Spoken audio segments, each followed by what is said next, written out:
Natatawa ako dito sa mga pare na ito no. Nagtayo pa ng museum para sa mga EJK daw no. At kung titingnan mo nung panahon ni Marcos, galit na galit ito sa mga Marcos. Ang sinasabi nila, Marcos mamamatay tao no. At hindi ba nga meron pa ang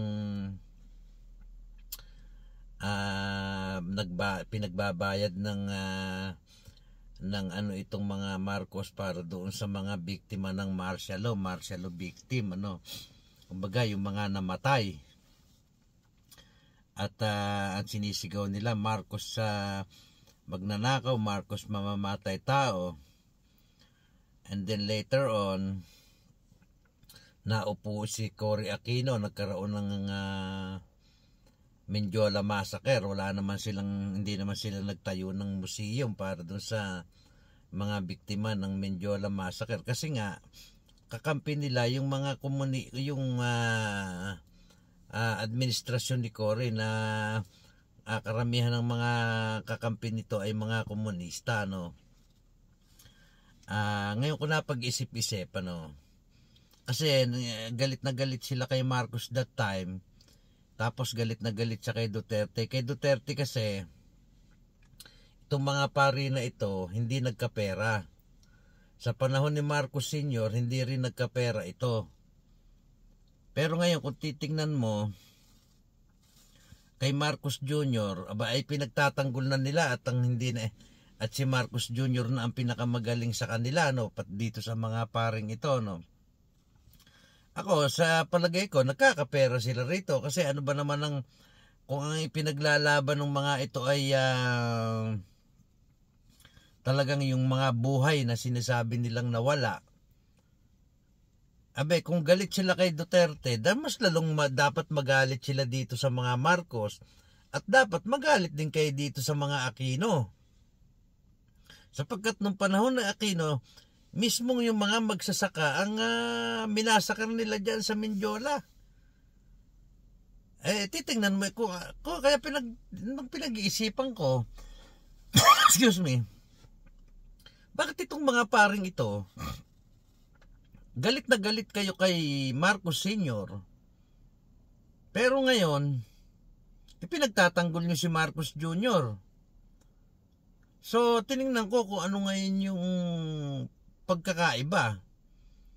At suri-suri ko kasi naisip ko rin itong Mendiola Massacre. Hindi rin sila nagreklamo dito. Hindi sila nagreklamo sa Mendiola Massacre. Nagreklamo sila doon sa martial law. Doon sa martial law era kasi hindi sila nagkapera. Dito sa Mendiola Massacre kasi sila na yung nakaupo.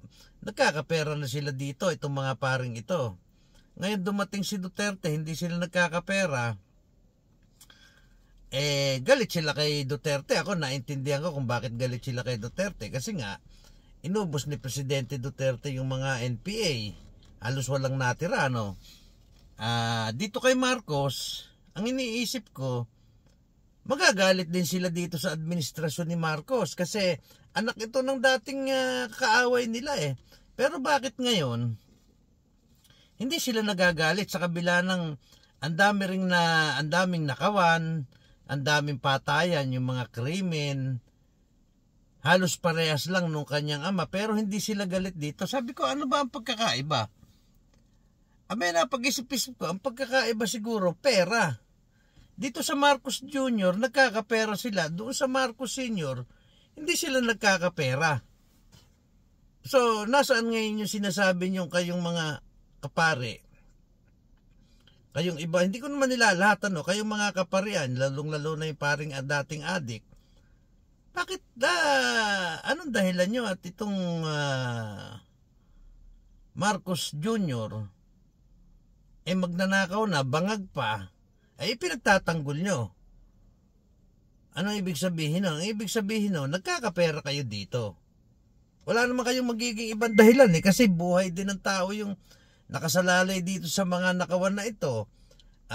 Sinasabi nyo si Presidente Duterte nagpe-fentanyl, galit din kayo. So kay Duterte, hindi kayo nagkapera, kaya hanggang ngayon galit kayo. At kung maupo uli ang isang Duterte, hindi na naman kayo magkakapera. So, mas malamang, kaya nyo ipinagtatanggol itong Marcos Jr. na ito, hindi dahil ito'y magaling, kung hindi dahil nagkakapera kayo dito. Yun lang naman ang malinaw doon, di ba?